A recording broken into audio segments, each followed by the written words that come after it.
네, 성도님들 평안하셨습니까? 네, 익산 남원 서문교회 서인영 형제입니다. 현재는 그 남원 서문교회 소속이 되어 있습니다만 한때 익산 대록교회, 대록교회 전신이었던 익산교회 성도였습니다.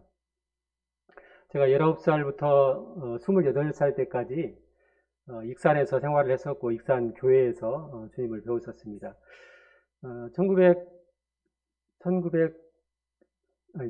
1989년부터 1998년까지 딱 10년이네요. 10년간 익산에 머물면서 익산 교회를 통해서 주님을 배우고 신앙의 기본을 배웠던 그런 익산 대록교회 전 성도였던 것을 기억해 주시면 감사하겠습니다. 비록 어리고 미숙했지만은 그때 주님 앞에서 신앙을 배우면서 그 성도님과 함께 그 주님을 배우고 예배했던 그런 기억들이 비록 지금 20년, 30년 된 이야기거든요. 근데 엊그제같이 기억이 이렇게 크게 각인되어 있는 것을 이렇게 생각할 수 있습니다. 아무튼 그 익산은 저에게 있어서 믿음의 고향과도 같고 신앙의 고향과도 같은 곳인 것을 다시 한번 말씀을 드리고 싶습니다. 엊그제 이제 그 아버님 어제가 이제 아버님 생신이어가지고 익산에서 예배를 드리게 될 것 같습니다. 말씀드렸더니 말씀을 준비하라고 해서 그 따로 새로 준비할 시간은 없었어요. 그래서 예전에 남원에서 이제 성도님과 나누었던 그 말씀을 조금 그 다듬어서 오늘 말씀을 나누고자 합니다. 말씀을 들어가면서 먼저 질문을 하나 드려도 될지 모르겠습니다. 성경에서 예수님을 제외하고 한 사람의 일생을 가장 길게 기록한 사람이 누구라고 생각이 되어집니까? 예수님 빼고 성경에서 한 사람의 일생을 가장 길게 소개하고 있는 사람이 누구일까요? 그 사람의 부름받은 때로부터 그 사람이 죽을 때까지 세세하게 그의 일생을 기록하고 있고 가장 많은 분량을 할애해서 그 사람을 기록하고 있는 사람이 누구일까요? 한번 찍어보시기 바랍니다. 모르시면은 네, 다윗입니다. 다윗은 사무엘상 16장에 처음 등장합니다. 그리고 사무엘상 16장부터 사무엘하 그리고 열왕기상 2장까지 등장을 합니다. 그리고 거기서 끝나는 것이 아니고 역대상 11장부터 29장까지 무려 61장에 걸쳐서 다윗의 일생을 소개하고 있습니다. 근데 여기서 끝나는 것이 아니고요. 시편 150편 중에 딱 절반을 다윗이 썼습니다. 75편을 다윗이 썼습니다. 시편 150편 중에 73편은 제목에 이렇게 그 다윗이 썼다고 명시가 되어 있어요. 73편은. 그리고 나머지 2편, 시편 2편과 95편은 신약 성경에서 다윗이 썼다고 이렇게 일러주고 있습니다. 그래서 총 다윗이 시편 75편을 기록했습니다. 그래서 사무엘 상하, 그 다음에 열왕기상, 역대기를 다 더하면은 다윗과 관련된 성경의 장수가 무려 136장에 달하는 것을 볼 수가 있습니다. 한 사람의 일생을 기록한 것 치고는 굉장히 많은 부분을 할애해서 다윗 이야기를 하고 있다는 것입니다. 성도님들, 하나님께서 왜 이처럼 많은 분량을 할애해서 다윗 이야기를 우리에게 들려주고 있는 것일까요? 왜 그렇다고 생각이 되십니까? 하나님께서는 하여튼 다윗을 너무너무 우리에게 보여주고 싶으신가 봐요. 그죠? 많이 기록했다는 것은 그 사람을 우리에게 더 자세히, 세세히 보여주고 싶다. 이런 의도일 것입니다. 그러면서 하나님께서 기뻐하시는 사람이 누구인가, 또 하나님께서 주목하시는 사람이 누구인가를 다윗을 통해서 우리에게 이야기해주고 있다고 생각이 되어집니다. 오늘 그 다윗 이야기를 함께 살펴보기를 원합니다. 우리 사무엘상 25장 말씀을 같이 한번 보시겠습니다. 사무엘상 25장.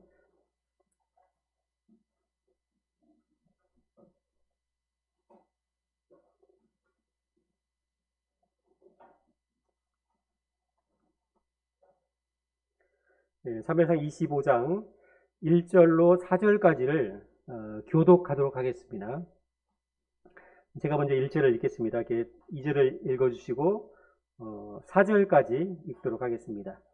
사무엘상 25장 1절로 4절까지입니다.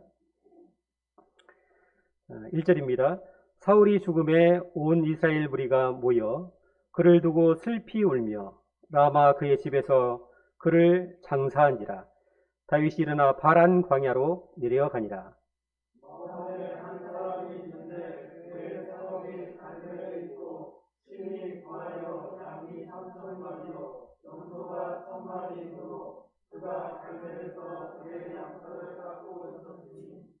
그 사람의 이름은 나발이요 그의 아내의 이름은 아비가일이라.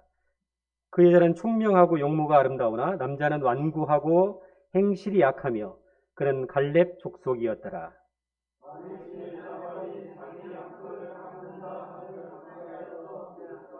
네, 감사합니다. 말씀의 제목을 이렇게 정해봤습니다. 다윗이 나발을 만났을 때.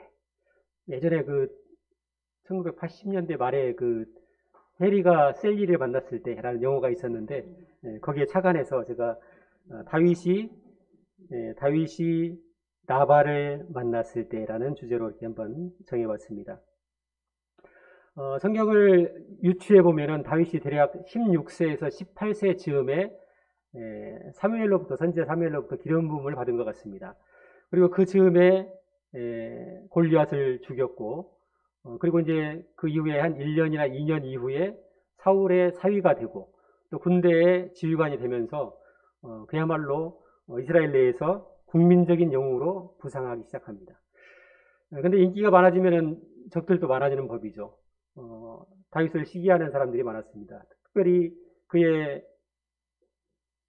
왕이었던 사울을 시기하고 대적하게 됩니다. 그러면서 그때부터 다윗이 도망자가 되죠. 30세에 헤브론에서 왕이 되기 전까지 무려 10년이 넘는 세월을 다윗은 광야에서 도망자로 살게 됩니다. 하여튼 하나님께서 이 광야 안에다가 다윗을 딱 가둬놓고 옴짝달싹도 못하게 하시는 것 같아요. 보니까 20대의 대부분을 다윗은 광야에서 도망자로 살게 됩니다. 그래서 유대 광야나 바란 광야 같은 이런 광야를 전전하면서 이 전전하고 있는 동안에 계속해서 사울의 칼끝이 다윗을 향하고 있는, 죽음의 위협이 계속해서 다윗을 향하고 있는 상황이 오늘 25장의 배경이라고 볼 수가 있습니다. 25장 1절을 보시면은 25장은 사무엘의 죽음으로부터 시작이 되어집니다. 이스라엘 민족이 이제 가나안에 정착을 하죠. 하나님 약속을 따라서 가나안에 정착하자마자, 안정을 되찾자마자 이스라엘 민족들은 타락하기 시작합니다. 하나님을 거역하고 우상을 숭배하고 가나안의 옛 습성들을 그대로 본받는 그런 우를 범하기 시작합니다. 그때부터 이스라엘 민족은 350년 동안 영적인 암흑기에 들어갑니다. 그 시대를 우리가 무슨 시대라고 얘기하죠? 사사시대라고 얘기하죠. 사사기에 나오는 350년의 이 영적인 암흑기를 뚫고 나온 그 암흑을 뚫고 나온 한 줄기 빛과 같은 존재가 바로 사무엘입니다. 이스라엘에게 영적인 믿음의 기둥이었고 영적인 횃불과 같은 존재가 사무엘이었습니다. 그런 사무엘의 죽음을 두고서 지금 많은 사람들이 라마에 모여서 그를 두고 슬피 울었다라고 1절에서 이야기를 하고 있습니다. 특별히 다윗에게 있어서 사무엘은 더 각별했습니다. 영적인 멘토였고 직접 사무엘이 기름을 가지고 와서 하나님의 명을 따라서 다윗의 머리에 기름을 붓고 장차 내가 왕이 될 것이라고 했던 영적인 아버지고 스승이었습니다. 근데 그런 사무엘이 죽은 것입니다. 1절에 보시면은 사무엘이 죽었다는 소식을 접한 다윗이 어떻게 하고 있습니까?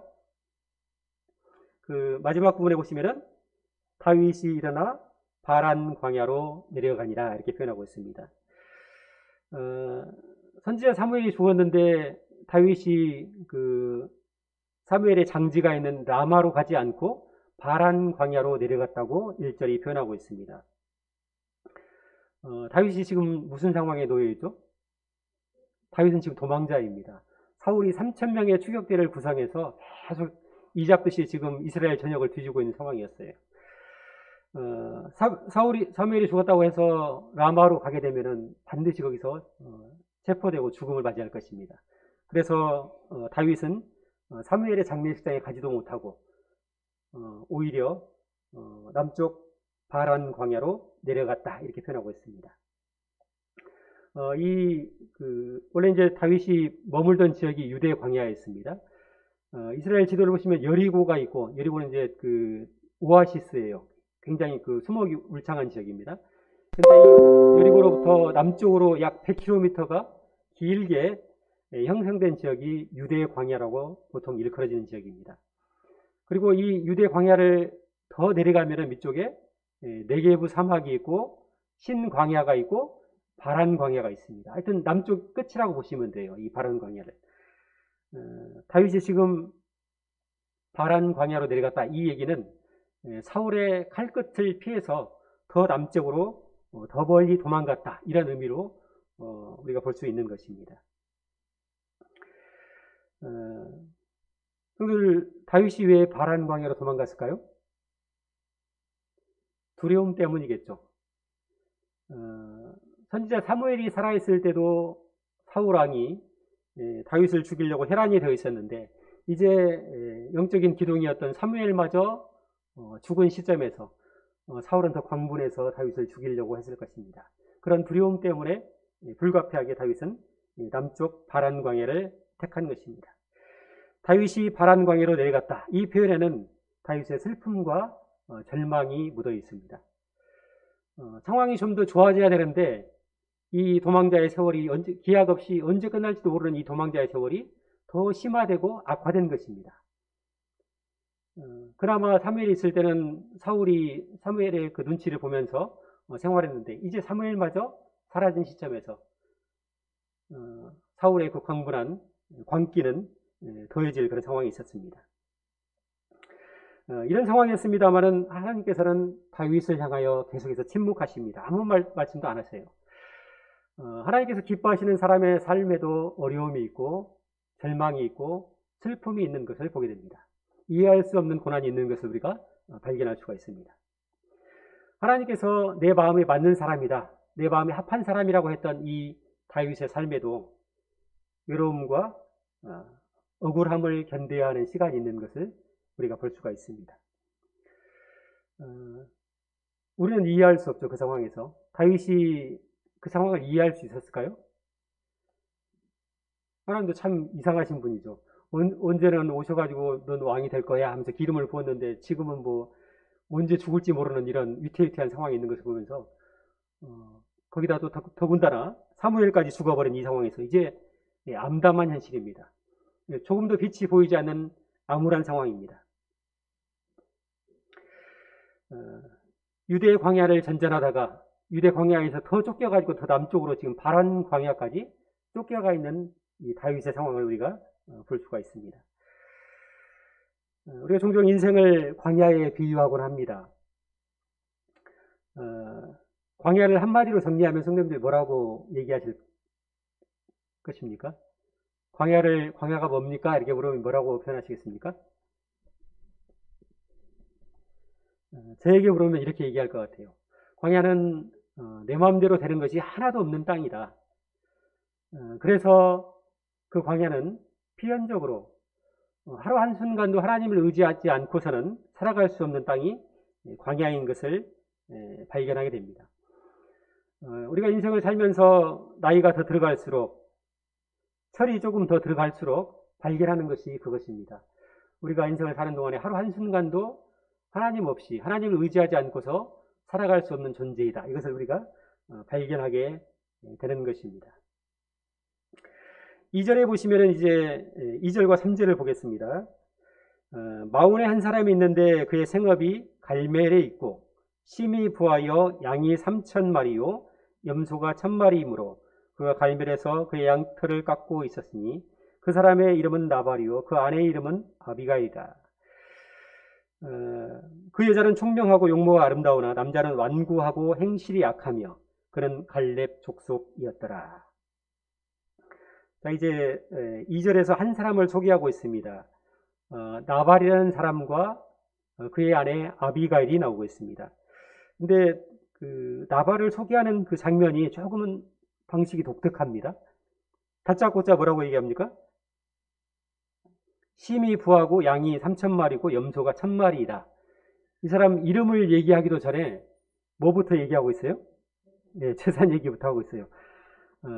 나발의 이름보다 재산을 먼저 거론을 하고 있습니다. 성경은 아마도 암묵적으로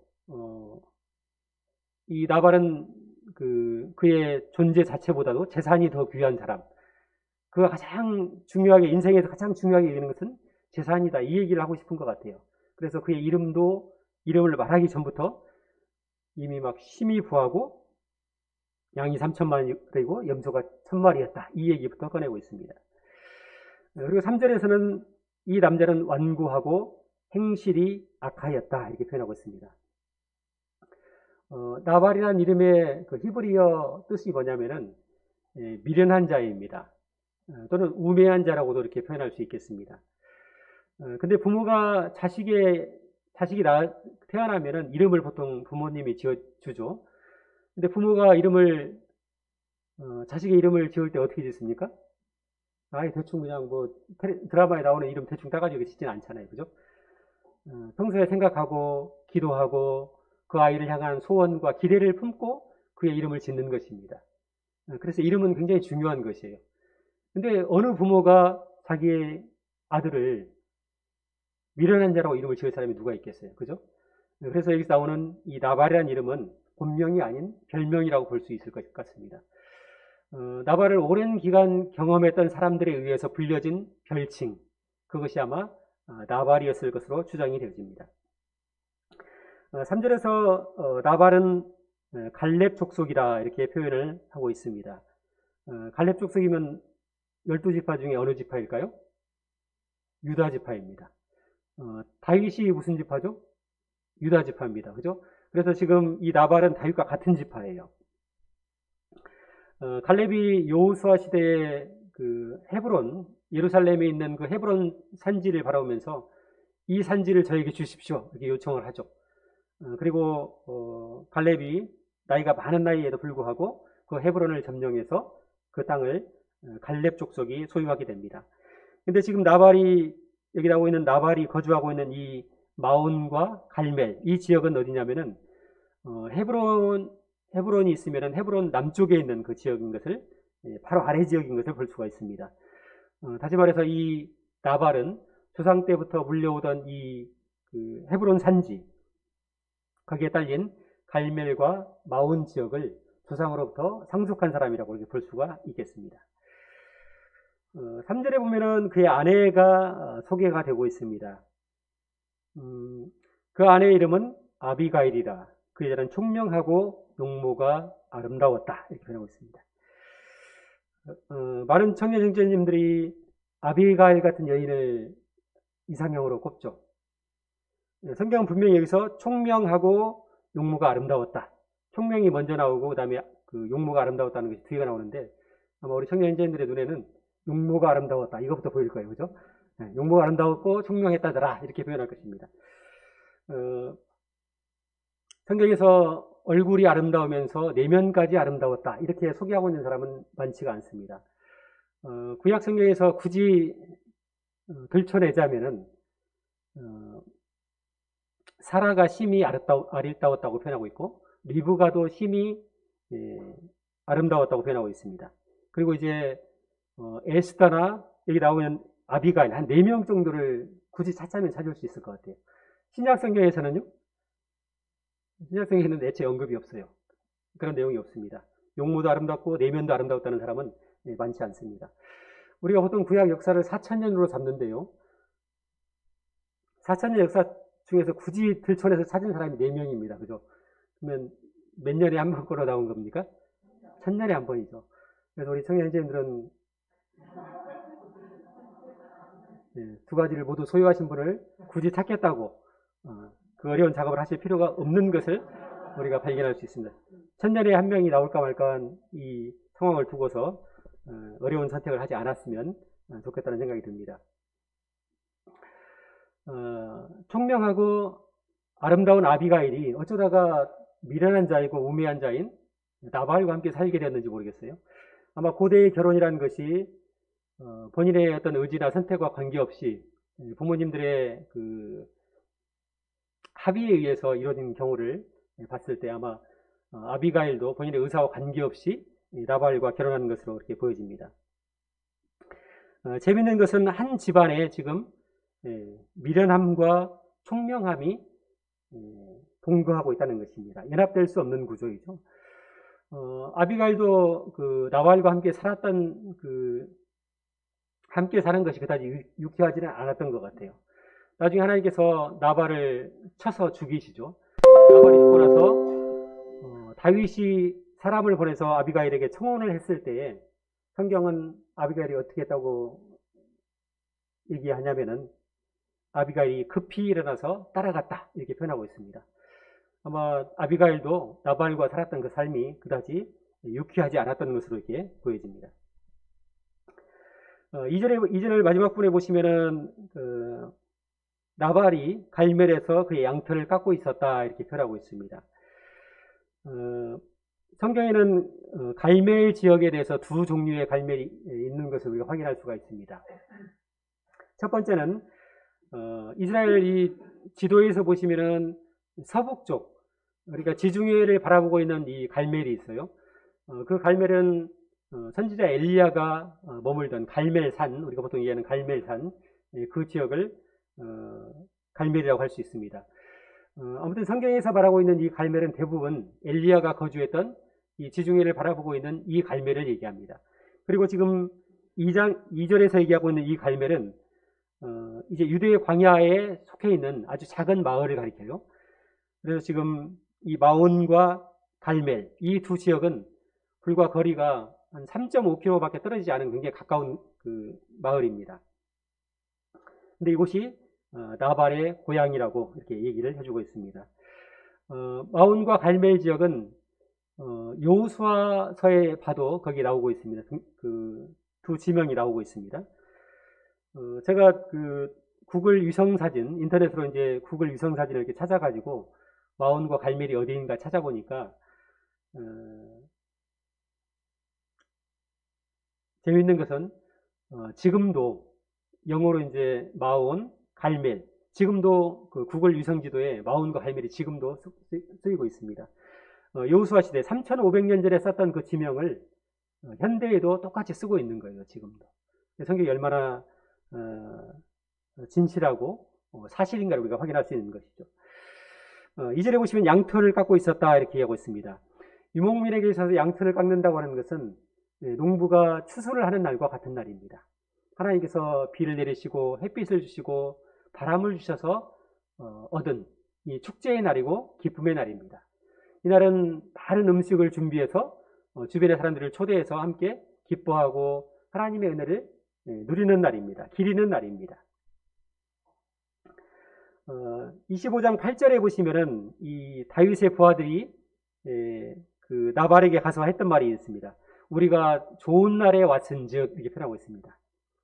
양털 깎는 날을 가리켜서 이 부하들이 뭐라고 했냐면 우리가 좋은 날에 왔습니다.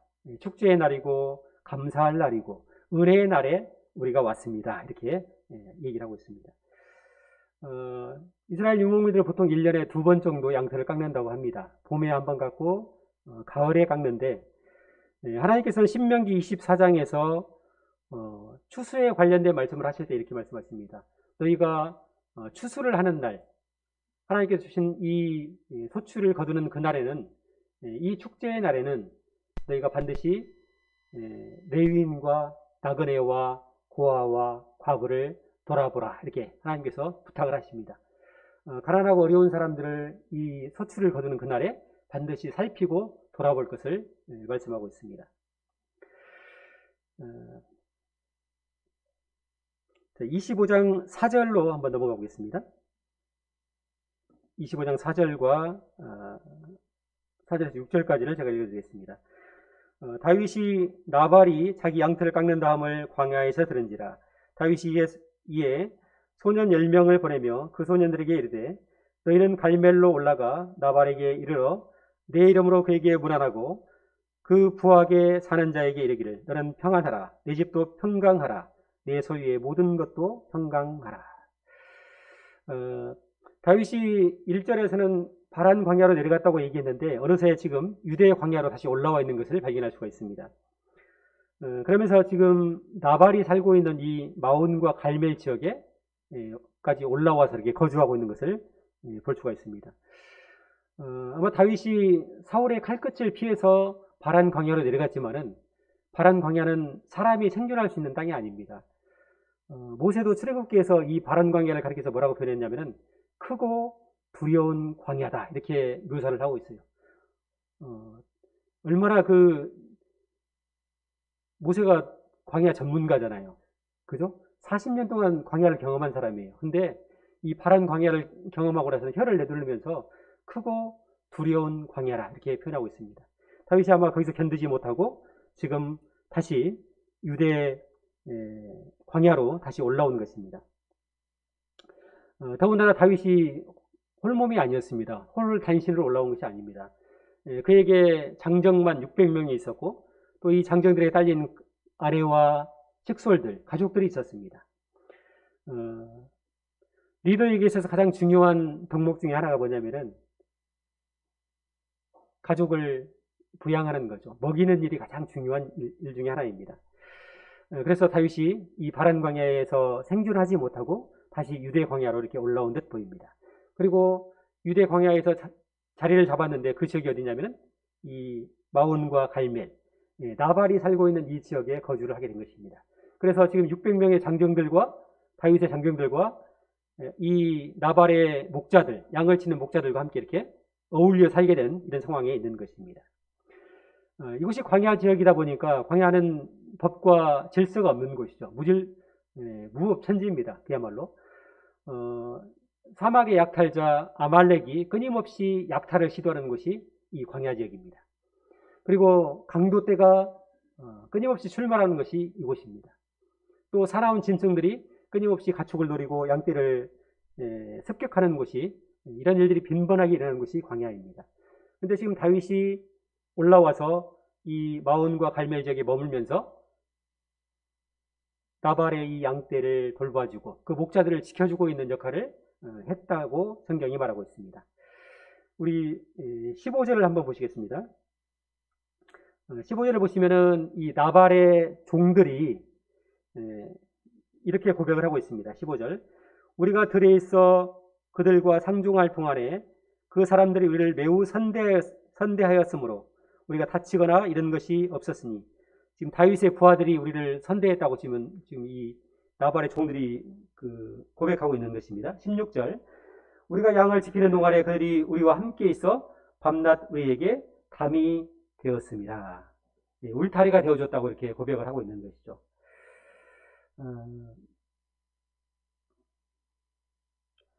나발에게 다윗이 은혜를 베푼 것입니다. 이 약탈이 심하고 강도떼가 출몰하는 이 지역에서 다윗의 부하들이 이 나발의 소유를 지키고 돌봐준 것입니다.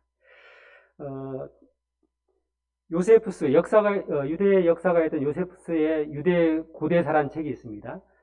그 유대 고대사라는 그 책에서 사무엘상 25장의 장면을 이렇게 표현을 합니다.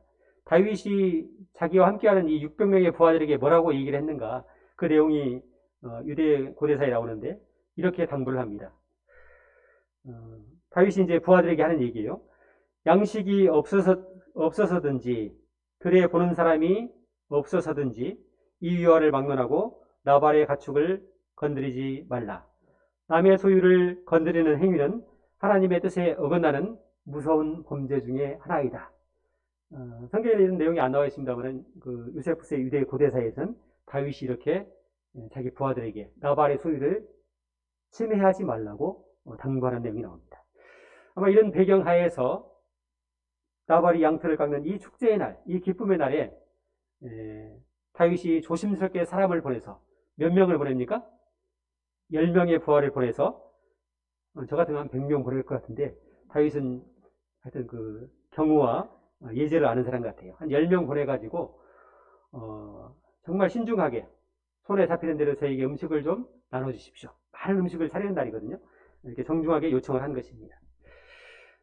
그리고 그 10명의 부하들에게 신신당부해서 뭐라고 얘기했냐면은 6절에서 너는 평강하라, 내 집도 평강하라, 내 소유의 모든 것이 평강하라, 이렇게 안부를 물으라고 당부를 합니다. 평강하라, 평강하라, 평강하라. 몇 번 얘기했습니까? 샬롬, 샬롬, 샬롬. 샬롬을 3번이나 외치면서 정중하고 예의를 갖춰서 깍듯이 후원을 요청한 것입니다. 그럼 나발이 어떻게 했을까요? 10절을 보시겠습니다. 10절에 이렇게 말합니다.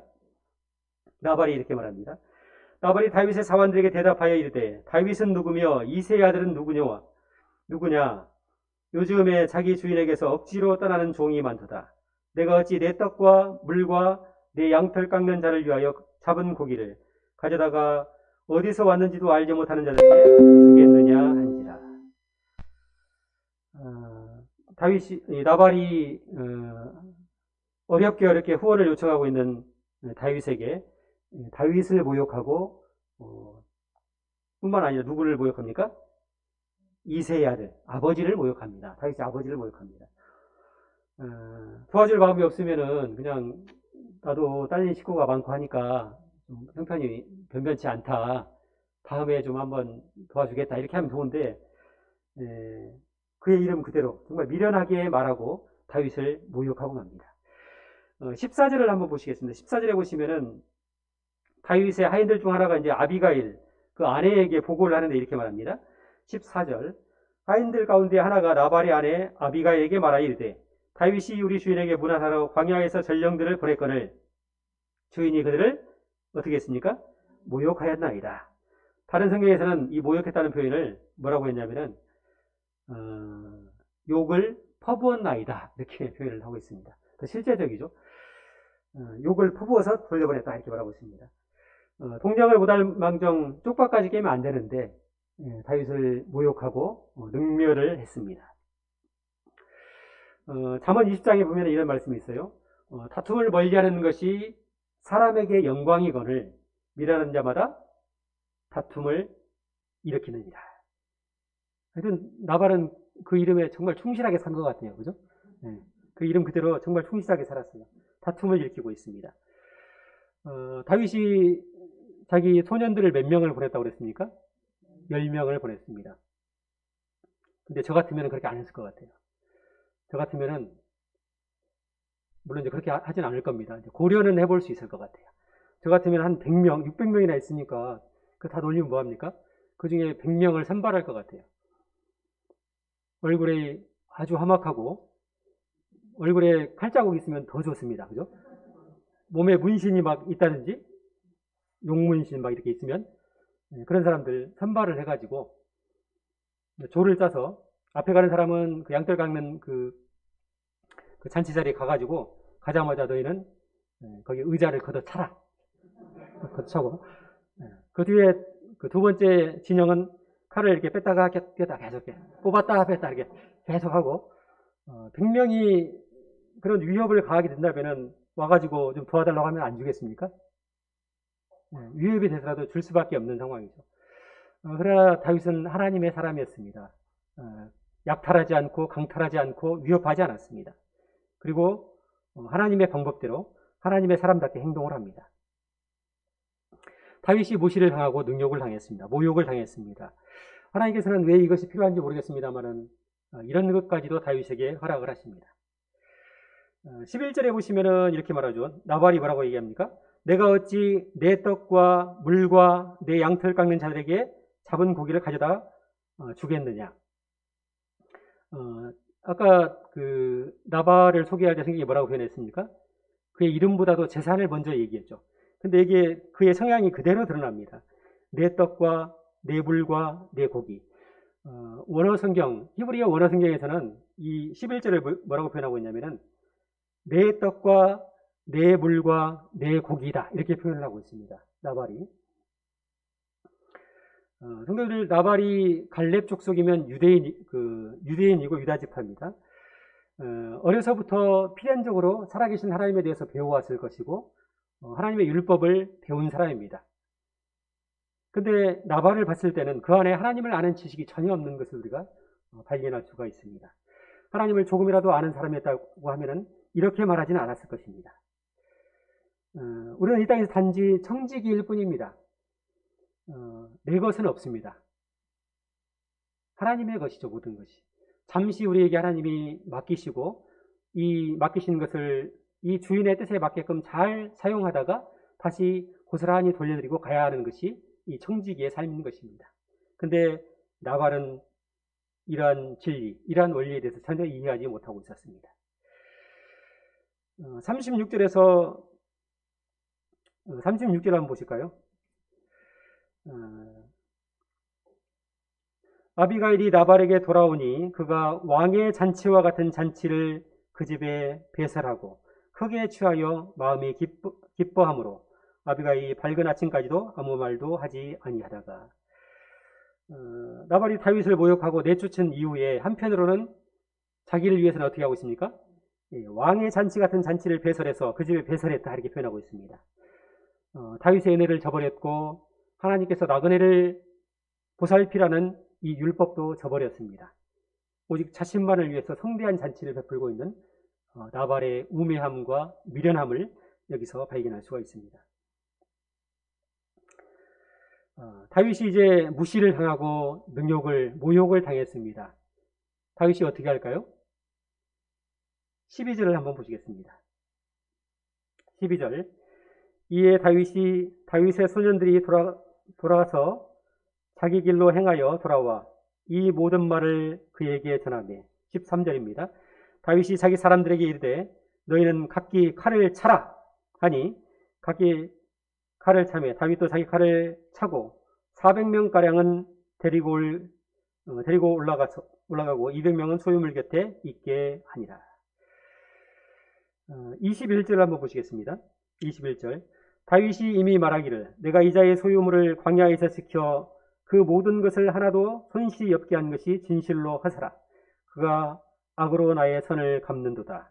내가 그에게 속한 모든 남자 가운데 한 사람이라도 아침까지 남겨두면 하나님은 다윗에게 벌을 내리시고 또 내리시기를 원하노라 하였다. 성도님들, 다윗이 너무 지쳤던 것일까요?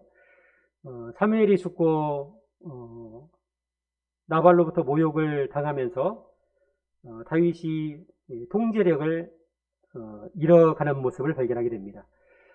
그토록 의연했던 다윗입니다. 가드왕 아기스 앞에서 죽지 않기 위해서 수염에 침을 질질 흘리면서 미친 사람 흉내를 냈을 때도 다윗이 절망하지 않았었습니다.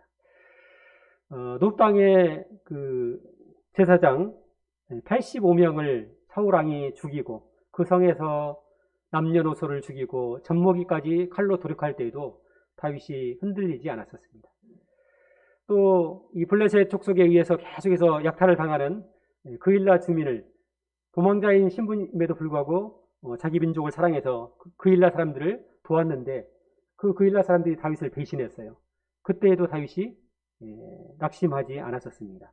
근데 다윗이 지금 25장에서 이 나발을 만나면서 흔들리고 무너져 내리고 있습니다. 우리가 25장에서 칼을 차라 이렇게 말하고 있는 다윗의 모습은 우리가 익히 알고 있는 다윗의 모습과는 좀 거리가 있는 것 같습니다. 가만히 이렇게 생각을 해보면 사실 나발이 은혜를 저버리고 은혜를 저버린 것은 사실입니다.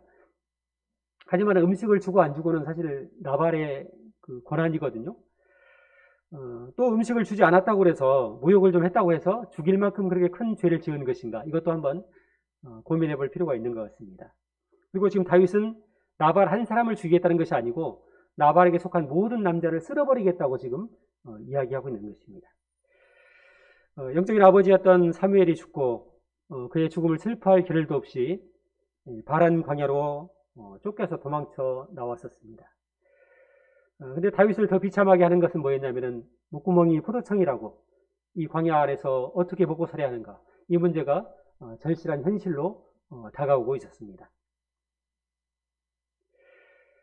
어쩔 수 없이 내키지 않았지만은 나발 같은 사람에게 정말 마음을 낮춰가지고 정중하게 먹을 것을 요청했는데 그에게 모욕과 수모를 당한 것입니다.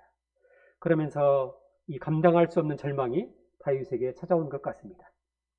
21절에서 다윗이 이렇게 말합니다. 진실로 허사라. 다윗의 절망과 고통이 느껴지는 표현이죠. 사막의 약탈자인 이 아말렉으로부터 하나님의 백성을 같은 지파라고 해서 이 나발의 양떼를 지켜줬습니다.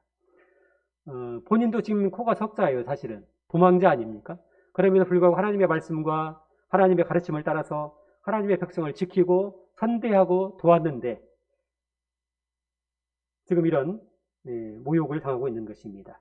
그러면서 그가 내가 했던 이 선한 일들이 모두가 헛된 일이었는가, 이렇게 고백하고 있습니다. 성도님들, 다윗이 나발을 만났을 때 무슨 생각을 품었을까요? 한번 다윗의 입장에 대해서 한번 생각해 보시면 좋을 것 같습니다. 다윗이 나발을 만났을 때 무슨 마음을 품었을까요? 나발같이 완고하고 행실이 약한 사람이 성경에서 뭐라고 표현하고 있습니까? 그냥 부자도 아니에요. 어떤 부자요? 심히 부자였다. 엄청나게 부자였는가 봐요. 근데 부자인 것은 그렇다 친데 봤더니 아내까지도 어떻습니까? 총명하고 아름다운 아내였습니다.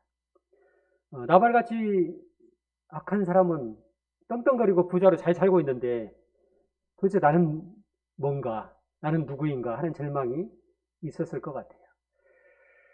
수년 동안 도망자로 살면서도 믿음을 지키고 말씀을 지키고 하나님의 뜻을 따라 살아왔습니다.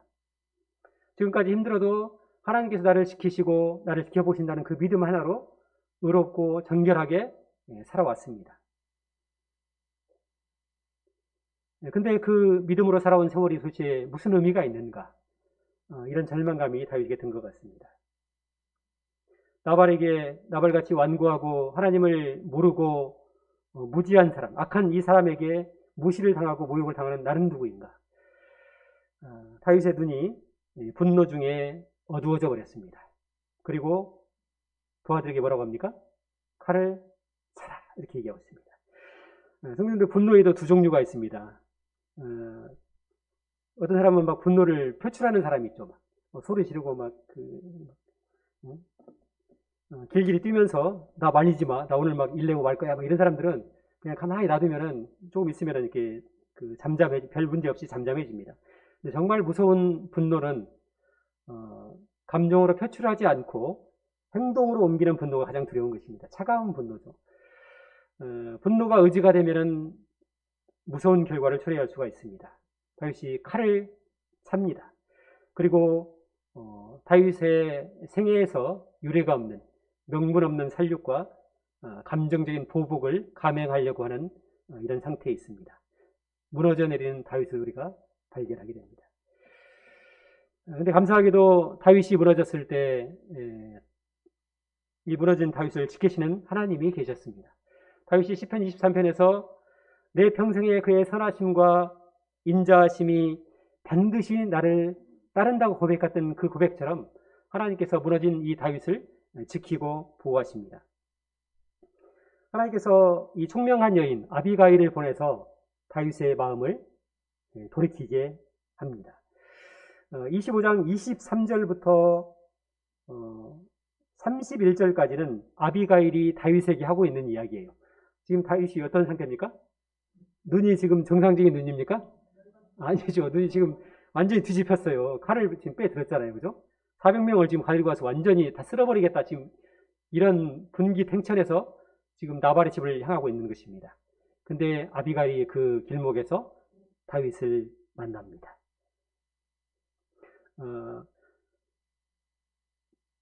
23절로 31절에 보시면 아비가일이 다윗에게 호소하는 그 내용이 나오는데 여기는 참 여인의 강점이 잘 드러나고 있습니다.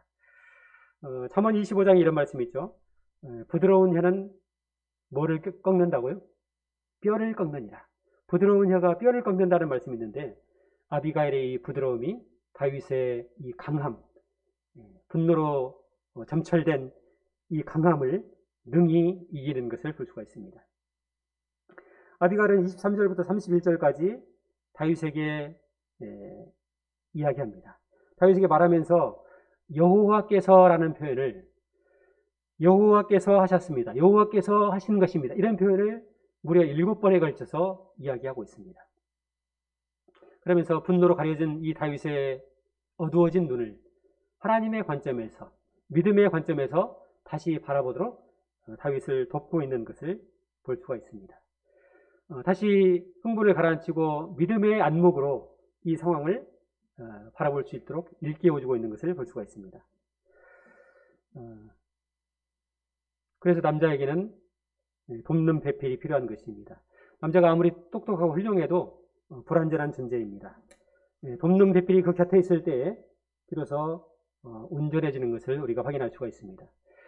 만약 다윗이 이때 자신의 분노를 절제하지 못하고 나발을 죽였다면 다윗의 인생에서 아주 큰 오점을 남겼을 것입니다. 힘을 가진 사람이 정당한 이유 없이 칼을 휘두르게 되면 이것은 폭력이 되고 조폭이 되는 것입니다. 성도님들, 우리 주변에 나발이 있죠? 없습니까? 우리 주변에 하나님도 모르고 믿음도 모르고 하나님 말씀과 전혀 상관없이 살아가고 있는데 그 사람은 부자이고 그의 아내는 총명하고 예쁘기까지 합니다. 근심 없이 잘 사는 것처럼 보여집니다. 분명히 우리 주변에 나발이 있습니다. 근데 성도들, 나발이 행복했을까요? 옛말에 이런 말 있죠. 천사꾼은 1000가지 근심을 안고 살아가고 만사꾼은 10,000가지 염려 가운데 산다, 이런 말이 있는데, 나발 역시 일평생 어리석은 탐욕을 품다가 허망하게 죽음을 맞이한 망한 인생입니다. 하나님의 눈은 25장에서 나발을 향하고 있지 않습니다. 비록 도망자로서 광야를 전전하고 있고 먹을 것이 없어가지고 나발 같은 사람에게 도움을 청하고 있지만 하나님의 눈은 한결같이 다윗을 향하고 있는 것을 볼 수가 있습니다. 그리고 아비가일이 다윗에게 했던 말처럼 하나님께서 생명싸개 안에 다윗을 가두시고 보호하셔서 다윗이 완전히 무너지지 않도록 도우시고 완전히 망가지지 않도록 도우시고 아주 엎드러지지 않도록 다윗을 지키고 보호하시는 신실하신 하나님이신 것을 우리가 25장을 통해서 발견할 수가 있습니다. 성도님들, 다윗의 이름을 미국에서는 이제 다비드라고 하기도 하고 데이비드라고 표현을 하기도 합니다. 미국 사람 이름 중에 데이비드라는 이름 많이 들어보셨죠? 다윗이란 의미입니다. 다비드의 그 이름의 뜻이 뭐냐면 사랑이에요, 사랑. 하나님을 사랑하고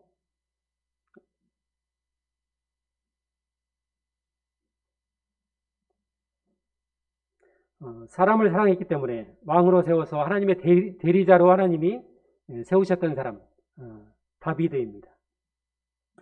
그런 사람을 하나님께서 10년 동안 광야 한복판에 가두시고 다윗의 가장 깊은 내면까지도 정결하게 단련하신 이유가 뭐냐면은 하나님에게 있어서 다윗이 희망이기 때문에 그렇습니다. 온 세상이 자기 욕심을 따라서 편한 길, 쉬운 길, 적당히 그냥 안락한 길을 따라서 가고 있습니다. 다윗도 그러고 싶었을지 모르겠어요. 하나님, 저 광야 싫습니다. 저 도망자로 사는 거 싫습니다. 이렇게 했을지 모르겠어요. 근데 하나님께서 다윗에게 너는 안 된다. 너는 나의 희망이고 많은 사람에게 비추는 나의 등불이기 때문에 안 된다고 이야기하십니다. 그리고 10년간, 무려 10년간 광야에 다윗을 가두십니다. 그리고 가장 깊은 내면까지도 하나님을 향해서 정결하고 순결한 사람으로 그를 단련하고 있는 것을 발견하게 됩니다. 하나님께서 다윗에게 그러하셨던 것처럼 오늘 동일하게 하나님께서 우리에게 동일한 말씀을 하고 계십니다. 온 세상이 자기 욕심을 따라서 편하고 쉽고 안락한 길을 추구하지만 대충 적당히 타협하고 믿음도 타협하고 순결함도 타협하고 적당히 살아가지만은 너는 안 된다. 왜냐하면 너는 이 마지막 시대의 나의 희망이고 많은 사람에게 비치는 나의 등불이기 때문이다. 이 얘기를 성도에게, 주님의 교회에게, 나에게 하시는 말씀이라고 생각이 되어집니다. 아무튼 하나님께서는 다윗을 우리에게 정말 보여주시고 싶었던 것 같아요. 모든 곳에 성경을 펼치면은 거의 모든 곳에 다윗을 두고 계십니다. 그러면서 그의 삶과 그의 순전한 양심, 하나님을 향한 순전한 그 마음을 우리가 본받기를 원하고 계시는 것 같습니다. 하나님께서 기뻐하시는 사람이 누구인가, 하나님께서 주목하는 사람이 누구인가를 다윗을 통해서 우리에게 일러주고 계십니다. 말씀을 여기까지 정리하도록 하겠습니다. 감사합니다.